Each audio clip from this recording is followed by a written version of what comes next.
அனைவருக்கும் வணக்கம்பா. தமிழச்சி அனசூயா கற்பது தமிழிலிருந்து. இந்த பதிவில் நாம் காண இருப்பது தமிழ் அறிஞர் மற்றும் அவர்தம் தமிழ் தொண்டு பற்றிய தொடர் பார்த்து வருகின்றோம். தேசிய இயக்க பின்னணி, திராவிட இயக்க பின்னணி, பொது உடைமை இயக்க பின்னணி, அதே சமயம் திரைப்படம் அப்படிங்கிற வகையில் நாம் பார்த்து வருகின்றோம். அதன்படி இன்றைக்கு நாம் காண இருப்பதும் ஒரு கவிஞர் தான். ஆத்மா நாம் என்கின்ற கவிஞர் பற்றிய தகவல்களை காண இருக்கின்றோம். வீடியோவை முழுமையாக பாருங்கள். நன்றிப்பா. வாங்க வீடியோக்குள்ள போகலாம்.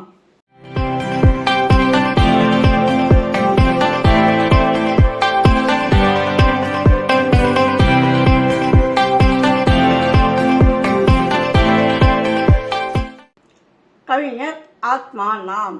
ரொம்ப எனக்கு நம்ம தொகுதி நம்ம வெளியிட்டு இருக்கின்றோம். அதாவது 10 அலகுகளை 5 தொகுதிகளாக ஆக்கி நாம் கொடுத்திருக்கின்றோம்.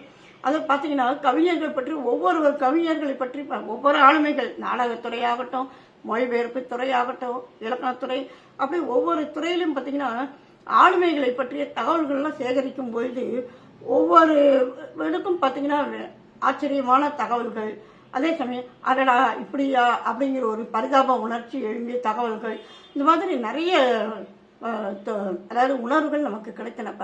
இதில் பார்த்தீங்கன்னா ஆத்மா நாம் அவர்கள் பற்றிய தகவல்கள் திரட்டும் போது நிறைய வியப்பான செய்திகள். அம்மா ஏம்மா அவருடைய உடல்நிலை தான் முதல் காரணம். அந்த உடல்நிலையை கருத்தில் வைத்திருக்காமல் தன்னுடைய உயிரை மட்டும்தான் அவர் நினைக்கிறாரே தவிர, ஆனால் தமிழ் உலகிற்கு ஆற்ற வேண்டிய தொண்டை அவருக்கு கொஞ்சம் கூட மறக்கவே இல்லை. கவிதைகள் அருமையாக எழுதி தள்ளியிருப்பார்.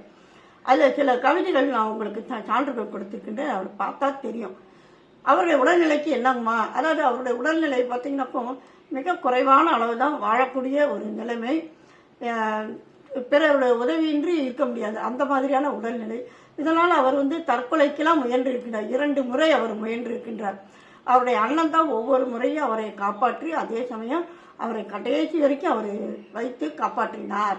இந்த தகவல்கள்லாம் படிக்கும்போது அடடா இப்படியா அப்படின்னு நமக்கு தோணியது. அதே சமயத்தில் அவருடைய கவிதைகள் படிக்கும்போது எல்லா மாதிரியான அருமையான கவிதைகள்லாம் இருக்குது. அப்படியே நெத்தி பட்டியில் தெரிக்கிற மாதிரியான கவிதைகள், கருத்துக்கள். சரிங்களா? அது என்னன்றது இப்போ நம்ம பார்ப்போம். பாருங்களேன். ஊர் அம்பத்தூர், சென்னையில் இருக்கின்ற ஊர். அடுத்த காலம் ஜனவரி 18, 1951. அவருடைய மறைவு ஜூலை 6, 1984. பாருங்களேன், 33 வயது தான். ஆனால் கிட்டத்தட்ட பார்த்தீங்கன்னாக்கா 20 வயதிலிருந்து அவருடைய உடலானது நலிவடைய தொடங்கியது. அதன் பிறகு அவர் நோயுடைய தன்மைக்கு தாம இல்லை என்னால் முடியலை, நான் என்னை விட்டுருங்க அப்படின்னு சொல்லி தற்கொலைக்கு முயன்று இருக்கின்றார். அந்த மாதிரி 2 தடவை. சரிங்க. இவருடைய தாய்மொழி கன்னடம். இவரது இயற்பெயர் எஸ்கே மதுசூதன். 1967 பார்த்தீங்கன்னாக்கா அவர் கணக்காயர் பணியில் இணைகின்றார். இவருடைய பன்முக திறமை என்ன அப்படின்னாக்கா கவிஞர், மொழிபெயர்ப்பாளர், கட்டுரையாளர், விமர்சகர். சரிங்களா? அடுத்து பார்த்தீங்கன்னாக்கா இவர் தொடங்கிய கவிதை இதழ் அதாவது சிறப்பு ழகர் இருக்குங்களா தமிழ் மொழியில், அந்த இதழ் 24 இதழ்கள் வெளிவந்தன. இவர் தமிழ் நவீன கவிதைகளில் முதன்மை ஆளுநர்களில் ஒருவர். நல்லா கவனிக்க, முதன்மை, வெறும் தமிழ் கவிதை ஆளுமைகளில் ஒருவர் கிடையாது, முதன்மை கவிதை ஆளுநர்களில் இவரும் ஒருவர். சரி அம்மா, சான்றுமா இவ்வளோ அருமையாக சொல்கிறீங்களே, இவரை பற்றி ஒரு சான்று, கவிதை சான்று பாருங்கள். குற்றுகிற முற்றுகிற சந்திகளை சீர்சீராய் பிரித்து தலையாய் அடித்து ஒரு ஒற்றை வைத்து சுற்றி சுற்றி வந்து எங்கும் மை நிரப்பி எழுத்துக்களை உருவாக்கி பொருளை சேர்த்து வார்த்தைகளாய் செய்து ஒவ்வொரு வாக்கியத்திற்கும் கமா மற்றும் முற்றுப்புள்ளி வைத்து ஏதாவது சொல்லியாக வேண்டும். நமக்கு ஏன் பம்பு? எப்படி பாருங்களேன், அந்த தமிழ் மொழியினுடைய அந்த எழுத்துக்களை எல்லாம் நம்ம என்னெல்லாம் பண்ணுறோம் அப்படிங்கிறத ஒரு சொற்களில் கவிதை வடிவில் கொண்டு வர்றது எவ்வளோ ஒரு அருமையான கலை பாருங்களேன், இல்லைங்களா? அடுத்து பாருங்களேன். சிகரெட்டிலிருந்து வெளியே தப்பி செல்லும் புகையை போல என் உடன் பிறப்புகள். நான் சிகரெட்டிலேயே புகை தங்க வேண்டும் என கூறவில்லை. வெளி செல்கையில் என்னை நோக்கி ஒரு புன்னகை, ஒரு கையசைப்பு, ஒரு மகிழ்ச்சி, இவைகளையே எதிர்பார்க்கிறேன், அவ்வளவுதானே. எப்படி பாருங்களேன், அதாவது அந்த வாழ்க்கையினுடைய அந்த ஒவ்வொரு மனிதனுடைய எதிர்பார்ப்பு. நீ வா உனக்கு வேணான்னு சொன்ன, ஆனால் போகும்போது என்னை பார்த்து ஒரே ஒரு சின்னதாக ஒரு ஸ்மைல், ஹாய் அப்படின்னு சொல்லி ஒரு கை அசைப்பு, அந்த மாதிரி ஏதாவது ஒன்று நான் எதிர்பார்க்குறேன், இதில் ஏதாவது நீங்கள் செய்யுங்களேன் அப்படிங்கிறாரு. வெளியேற்றம் அப்படிங்கிறது இந்த கவிதையினுடைய தலைப்பு. நம்ம பார்த்துருக்கின்றோம். ஏன்னா இன்றைய தகவல் தொடர்பு உலகம் ரொம்ப வெகு வேகமாக நம்ம நினைக்க முடியாத அளவுக்கான வேகத்தில் போயின்னு இருக்கு. ஒருவருக்கு வீட்டிலேயோ ஒருவருக்கு பார்த்து கூட ஹாய் சொல்லிக் கொள்வதோ அல்லது ஒரு புன்னகை செய்து கொள்வதோ கூட கிடையாது. அதுக்கு பார்த்தீங்கன்னா இப்போ சொல்கிறாங்க ஒரு மன ரீதியான ஒரு வைத்தியம். அதாவது என்ன அப்படின்னாக்கா, தினமும் யாராவது ஒருத்தரை பார்த்து ஸ்மைல் பண்ணுங்க அப்படிங்கிறாங்க. இப்போ என்ன சொல்கிறாங்க, அப்போ உங்களுடைய மனநிலை பார்த்தீங்கன்னா சட்டுன்னு மாறும், அந்த படபடப்பு அடங்கும், நேர்மறை உணர்வுகள் மேலோங்கும். ஒரு நாளைக்கு ஒரு 4 பேரை பார்த்து சின்னதாக ஒரு ஸ்மைல் பண்ணுங்க, அதான் ஒரு புன்னகை காட்டுங்க அப்படிங்கிறாங்க. இது வந்து மன ரீதியான ஒரு நல்ல ஒரு அணுகுமுறை, சரிங்களா? அவர் தன்னுடைய கவிதையில் எப்படி கொண்டு வந்திருக்காரு பாருங்க. சிகரெட்டிலிருந்து வெளியே தப்பி செல்லும் புகையை போல என் உடன் பிறப்புகள். நான் சிகரெட்டிலேயே புகை தங்க வேண்டும் என கூறவில்லை. அப்படின்னா என்ன அர்த்தம்? என் உடற்பிறப்புகள்லாம் என்னோட இருக்கிறது நான் சொல்லலாம். வெளி செல்கையில் என்னை நோக்கி ஒரு புன்னகை, ஒரு கையசைப்பு, ஒரு மகிழ்ச்சி, இவைகளையே எதிர்பார்க்கி அவ்வளவு தானே. இதுக்கென்ன காசா பணமா? இல்லைங்களா? சரி, இவர் எழுதிய படைப்புகள் என்னென்ன? ஆத்மா நாம் கவிதைகள் அப்படிங்கிற ஒரு தொகுப்பினை பதிப்பாசிரியர் பிரம்மராஜன் வெளியிட்டிருக்கின்றார். சரி, இவருடைய கவிதைகள் என்னென்ன பாருங்க. கிட்டத்தட்ட 200க்கும் மேலேப்பா, சரிங்களா? கனவு, ஏரி, காரணம், ஓவிய உலகம், நினைவு, சிநேகம், அவரவர் பாட்டுக்கு, இசை அல்லது ஓசை, ஒரு குதிரை சவாரி, இடம் ஒன்று வேண்டும், உறைந்து போன நேரம் என்ற கேள்வி, ஒரு கொடி ஒரு படகு, முத்தம், சுதந்திரம், நாளை நமது, பூச்சிகள், நான், உன் நினைவுகள், எங்கோ, கலைதல், சுழற்சி, மௌனம், 4 கவிதைகள், அலைவுகள், திரும்புதல், மறுபரிசீலனை, என் ரோஜா பதியன்கள், மனத்தின் கவிதைகள், இப்பொழுதெல்லாம். எப்படி பாருங்களேன், ஒவ்வொன்று தலைப்புகள் இல்லைங்களா? அடுத்து தலைப்புகள் தானே வரும்.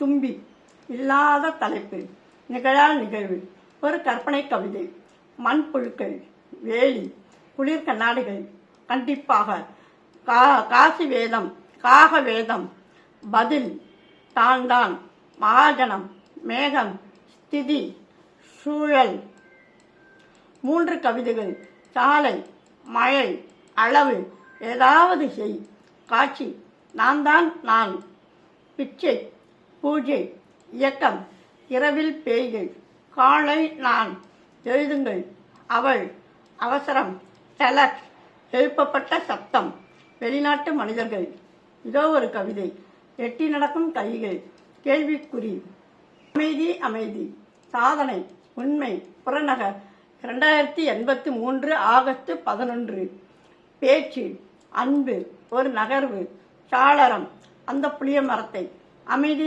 அமைதி 2 ஏற்கனவே 1வது எழுதிட்டாரு, அதனால.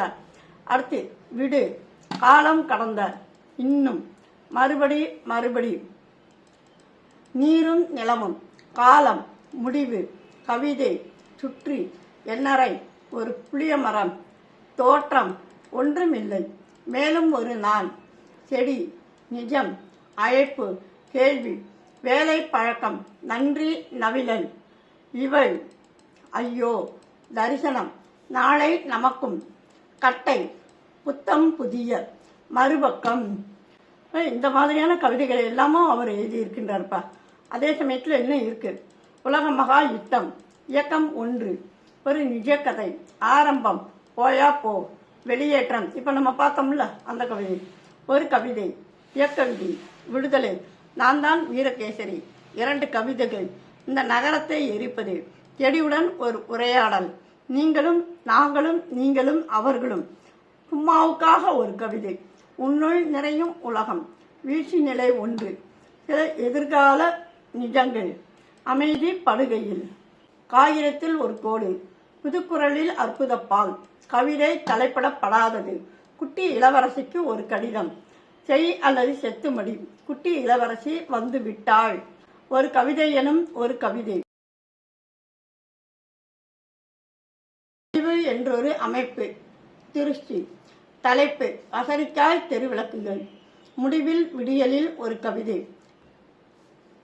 இத்தளத்தில் பழையதும் புதியதும், கேட்கப்படுவதும் கேட்கப்படாததும், விளையாட்டு அரங்கங்களில் கூடாரங்கள், இவர்களையெல்லாம் எனக்கு தெரியும்.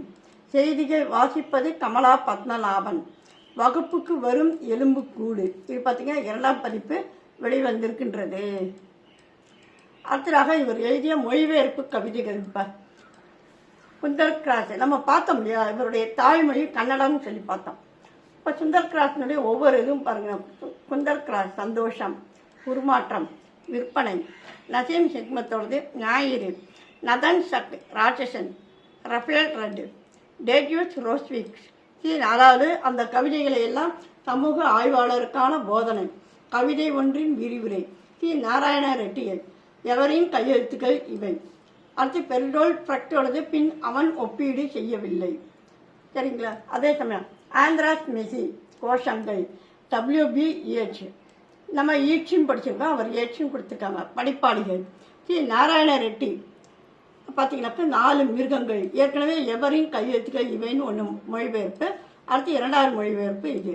அடுத்து கிசப் இங்கரெட்டி இன்னொரு இரவு. கிசப் இங்கரெட்டியோடது நட்சத்திரங்கள். சரிங்களா? வெளிவராத கவிதைகள் என்னென்ன அப்படின்னாக்கா வாழ்க்கை கிணற்றில்.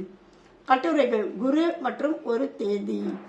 இவர் எழுதிய கடிதங்கள் ஜார்ஜ் பிராக்கின் இரவும் பகலும்.